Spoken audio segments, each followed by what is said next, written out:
Bismillah ar-Rahman ar-Rahim. Our today's topic is about Android components. The Android components په اړه باندې زمونږ نن دغه کلاس دی چې Android کې کوم کور components دي، کوم additional components دي او Android application development په کوم components باندې depend کوي. نو راځو د هغه components په اړه باندې نن خبرې کوو. زمونږ په دې چپټر کې موږ سره کنټینټس دي Android components چې هغه ول موږ سره activity دي، سرویس دي، براډکاسټ ریسیور دي او کنټینټ پرووایډر دي. نو دغه څلور موږ سره د Android هغه کور components دي چې موږ داسې ویلی شو چې د complete Android application development depend on these four components چې کوم موږ سره activities دي، سرویسز دي، براډکاسټ ریسیور دي. نو دا موږ سره هغه کور components دي. نو فرست موږ سره the application components. Application components are the essential building blocks of an Android application. The Android application development depends on these core components. دغه موږ سره هغه components دي چې په دې باندې یو real application چې کوم دی نو هغه مطلب دا پکې هغه core components دي چې یوز کیږي. فرست موږ سره activity دي. activity باره کې موږ مخکې هم خبرې کړې چې they dictate the user interface and handle a user interaction to the smartphone screen. یا موږ ویلی شو activity is a single screen کوم چې یوزر ته هغه user interface برابرې هغه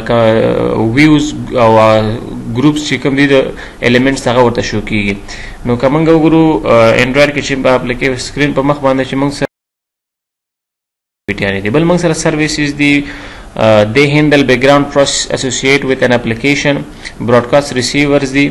They handle communication between Android operating system and application. دې باندې موږ خبره کوو، ډیټیل کې راځو. او بل موږ سره content provider دي.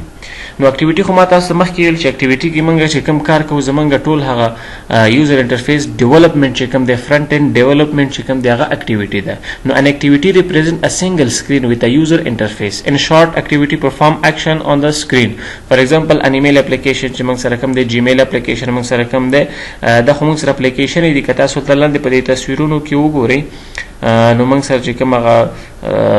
د Gmail application یو activity ده چې په هغې کې موږ سره social او promotions او updates ښیي یا لاندې چې کوم خلکو ایمیلز کړي دا موږ ته شو کوي. په دې next چې کوم screen دی په دې کې تاسو ګورئ ګیلري د images دی پکې او همدارنګه که په دې بل کې وګورئ تاسو سره موږ سره یو grade او په دې کې بټنز موږ اخیستي دي. نو دغه موږ سره یو activity ده چې موږ پکې یو څه ډیزاین یو انټرفیس کتلی شو. نو یو هغه کور component د Android application component چې کوم دی هغه activity ده موږ سره. بل موږ سره دي services چې موږ سره شي دي. A service is a component that run in the background to perform long running operations. Services موږ سره هغه کارونه دي چې هغه زموږ د لاسوهنې نه بغیر یعنی یو activity موږ سره نه ده خو په بیکګراوند کې هغه پروسس کیږي، هغه چې دی موږ ته یو سروس راکوي. For example, a service might play music in the background while the user is in different application. یعنی موږ په مختلفو اپلیکیشنو کې اکټیویټیانو کې کار کوو زموږ بیکګراوند ته چې دی یو میوزیک یو ساوند لګېدلی دی که نه. نو فار ایگزامپل دغسې نو دا موږ یو سروس دی. که تاسو دې لاندې ما تاسو ته یو څو اگزامپل راخیستی دي د سروس. کله چې تاسو یو الارم سیټ کړئ، الارم تاسو فار ایگزامپل سیټ کړلی ده چې زه په سهار 9 بجې او 10 دقیقې راپاڅېږم. نو 9 بجې او 10 دقیقې ته الارم سیټ کړ. نو ته هغې پورې چې دی فار ایگزامپل یا اوده یا خپل کار کوي خو ته په کوم اکټیویټي کې لګیا نه یا ته په هغه رن ټایم کې چې دی کوم خپل دغه الارم اواز نه جنریټ کوي، مطلب خپله باندې که میوزیک نه پلی کوي. خو تا ته کله چې هغه ټایم پوره شي سیسټم کې دننه خپل هغه الارم سیټ شوی تا چې کوم سیټ کړی دی هغه پروسیسینګ کوي او تا ته په هغه ټایم باندې یو اواز راوباسي چې مطلب ویک اپ یا کوم ساوند چې دی که نه تا ته هغه کېږي اواز درته راځي. نو مطلب دا دی چې بیکګراوند ته هغې باندې یو پروسس وشو خو د یوزر ورسره کوم انټراکشن نه و، کوم اکټیویټي سره د یوزر انټراکشن په واسطه باندې دا نو بیک ګراوند ته په خپل راغی. یا مثال په ډول تاسو ته یو ډبل مثال چې کوم دی که تاسو په اکټیویټي کې یا واتساپ کې کار کوئ یا مطلب په یو فیسبوک کې کار کوئ یا په یو ګیلري کې تاسو کار کوئ او بیک ګراوند ته تاسو میوزیک لګولی دی هغه میوزیک چې په خپله چې دی بدلیږي پلی کېږي نو دغه موږ سره یو سروس کېدلی شي. یعنې سروس موږ سره هغه اکشن دی چې هغه د یوزر د انټراکشن نه علاوه بیک ګراوند کې رن کېږي همغه کې لګیا وي. بل یو ښه اګزامپل یې دا دی چې هغه موږ سره وای فای دی. که تاسو وګورئ کله چې تاسو که موبایل په داسې ساحه کې وي چې په هغې ځای کې وای فای دا نیټورک اویلیبل وي نو ستاسو د موبایل ته اټومیټک د وای فای هغه نوټیفیکیشن راځي چې یعنې مطلب دغه ځای کې وای فای اویلیبل ده. نو دغه چې دی موږ سره هم یو سروس دی چې بیک ګراوند ته داسې پروسس کېږي څه ډیټیکشن کېږي چې هغه د وای فای نیټورک کیچ کوي او تا ته شو کوي چې مطلب په دغه نوم باندې دغه وای فای اویلیبل ده. موږ خو کوم د اکټیویټي سرچ کوو خو په خپله موږ ته نوټیفیکیشن راشي بیک ګراوند ته یو عمل ترسره کېږي. دغه هم د سروس یو ښه مثال دی موږ یې ورکولی شو. یا هم ریډیو که تاسو وګورئ ریډیو چې کوم رادیوګان دي په دې موبایل کې بیک اینډ ته چې دی هغه ریډیو لګېدلی وي او فرنټ کې موږ بل څه کار کوو په نورو اکټیویټیانو کې لګیا یا په نورو اپلیکیشنو کې لګیا نو دا هم موږ سره د سروس یو ښه مثال کېدلی شي. نو په خلاصي ډول سره داسې ویلی شو چې سروس دا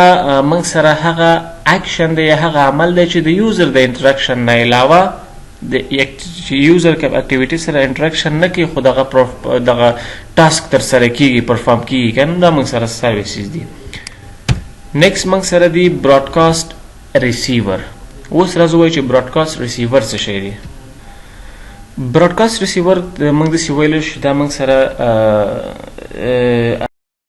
سره رجسټر دی فار سیسټم اناونسمنټ. د سیسټم طرف نه چې کوم اناونسمنټ وي که نه کوم یو خبرداري په شکل باندې وي یعنې داسې ویلی شو چې براډکاسټ ریسیورز simply respond to broadcast message from another application or from the system. د سیسټم نه یا د کوم بل اپلیکیشن نه یو نوټیفیکیشن یو خبرداری دغه موږ سره براډکاسټ ریسیور په واسطه ترسره کېږي. For example, application can also initiate broadcast to let other application know that some data has been downloaded to the device and is available for them to use. یعنې داسې یو میسج فار ایگزامپل موږ بیک ګراوند ته چې ډاونلوډینګ روان دی پروسس کېږي ډاونلوډینګ کېږي کله چې ډاونلوډ ختم شي موږ ته هغه راشي که چې مطلب ډاونلوډ ترسره شو. نو براډکاسټ ریسیور په اصل کې موږ سره هغه سیسټم اناونسمنټ یا دغه اپلیکیشنز اناونسمنټ دي چې موږ ته راکول کېږي. د دې لپاره زه تاسو ته یو بهترین او بیسټ اګزامپل دا در کومه چې دلته ما په دې لیفټ سایډ کې چې کوم تصویر چې تاسو وګورئ دغه هیډفون چې کوم دی دغه هینډز فری دا تاسو د موبایل کې کیدئ نو موبایل کې کیښودو سره سره دلته تاسو ته هغه سیمبل راشي هغه د هیډفون هغه سیمبل راشي ټاپ کې که نه په سر باندې ځای کې تاسو سره هغه هیډفون سیمبل راشي تاسو دلته ښکاري نو دا موږ سره یو براډکاسټ ریسیور په واسطه باندې دا ترسره کېږي چې موږ دغه نوټیفیکیشن یو خبر په شکل باندې راکوي چې مطلب ستاسو دغه هینډ فری له دې موبایل سره کنیکټ شوه. نو دا د براډکاسټ ریسیور یو مثال دی. یا هم کله تاسو که وګورئ کله چې موږ موبایل ته موبایل چارجینګ بیس ته دغه د چارجر نوکه کیدو نو موږ سره هغه د چارج چې کوم علامه د بیټري چارج دې ځای کې دا کوم علامه چې ده دلته موږ ته شو کېږي داسې د برېښنا هغه کوم علامه چې ده الکتریسټي کوم علامه چې د هغه موږ ته شو کوي چې مطلب چارج روان دی. یا کله که تاسو وګورئ ستاسو بیټري چې لو شي حالت ښیي چې مطلب سره کرښه راشي په بیټرۍ باندې که نه چې مطلب دې ځای کې هغه چارج کم دی. نو دا هم موږ سره د بیسټ اګزامپل کېدلی شي د براډکاسټ ریسیور. یا دلته که تاسو وګورئ مختلف داسې سټیټس تاسو ته ښودلی دي چې بیک ګراوند ته کوم پروسس ترسره شوی خو تاسو ته یو نوټیفیکیشن درکوي نو هغه دې ته موږ براډکاسټ ریسیور په واسطه چې کوم اکشنز دي ترسره کېږي ورته ویلی شو. بل اګزامپل د دې دپاره یو ښه اګزامپل دا هم دی که تاسو وګورئ کله چې تاسو موبایل کې کار کوئ او هغه د لیفټ سایډ پاور بټن ووهئ نو ستاسو د موبایل سکرین چې دی کلوز شي بند شي که نه. اگر که تاسو په واتساپ کې رننګ ټایم کې کار کوئ او هغه بټن ووهئ لیفټ سایډ ته د موبایل یا رایټ سایډ ته چې کوم پاور بټن ده د موبایل هغه سمپل کلیک کړئ نو ستاسو د موبایل چې دی اکټیویټي آف شي مطلب هغه سکرین کې تاسو ته څه نه ښکاري تور شي که نه چې بیرته هغه بټن ووهئ نو تاسو ته بیا هغه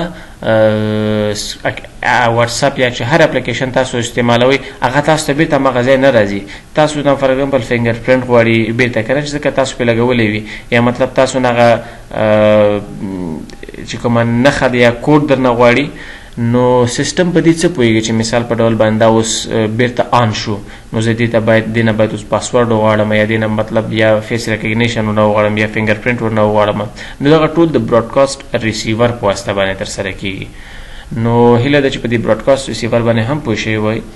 نیکسټ موږ سره دی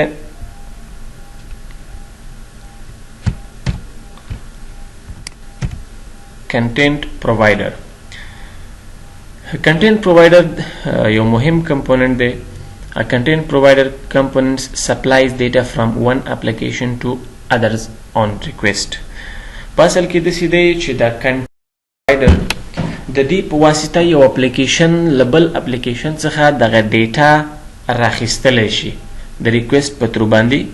هر کله که تاسو وګورئ کله چې یو اپلیکیشن انسټال کوئ نو په هغې ځای کې تاسو ته وایي چې مطلب ستاسو ګیلري ته یا ستاسو کنټیکټ ته یا ستاسو نور میډیا ته اکسس اجازه تاسو نه غواړي که نه نو په دغه شکل باندې نو دغه موږ سره کنټینټ پرووایډرز دي. زه تاسو ته یو اسانه مثال در کوم. فار ایگزامپل تاسو سره په دې لیفټ سایډ چې کوم ما موبایل تصویر تاسو جوړ کړی دی په دې کې موږ سره د کنټیکټس دي که نه دا لیست دی موږ سره د خلکو نمبرې دي موږ سره موبایل ستاسو موبایل کې ګوره د خلکو چې کوم نمبر یې کنټیکټ کې او هغه تاسو واتساپ په ترو هم استعمالوئ ځکه واتساپ کې تاسو همغه د موبایل نمبر استعمالوئ. واتساپ چې دی هغه ته لاسرسی لري ستاسو د موبایل نمبرو ته لاسرسی لري. نو دلته یو خبره دا ده چې کوم دا کنټیکټس دي دا خو موږ سره خپله د موبایل اسکویلایټ کې فار ایگزامپل دا سیف دي نو دغه واتساپ باید چې د دې کنټیکټ ته لاسرسی ونه لري ځکه هغه کنټیکټ چې موږ سره دا یو بیل اپلیکیشن دی. واتساپ موږ سره بیل اپلیکیشن دی نو یو اپلیکیشن باید د بل اپلیکیشن ډیټا ته لاسرسی ونه لري ځکه بیا خو دې کې سیکیورټي له منځه ځي چې موږ یو اپلیکیشن انسټال کوو نو هغه د بل اپلیکیشن ډیټابیس ته لاسرسی لري خو اټس مین دیټس اټس ناٹ سیکیور دا خو سیکیورټي نه شوه. نو هغه اپلیکیشن چې کنټینټ پرووایډر لري او دا پرووایډ کوي کنټینټس پرووایډ کوي نو د هغې په ترو باندې بیا کولی شي چې یو اپلیکیشن د بل اپلیکیشن ډیټا اکسس کړي. نو اوس دلته موږ سره دا کنټیکټ چې کوم دی دا خپله د کنټینټ پرووایډر چې کوم دی دا استعمالوي یوز کوي نو ځکه دغه واتساپ چې دی کولی شي د کنټیکټ نه هغه ډیټا راکلیک کړي. همدارنګه مختلف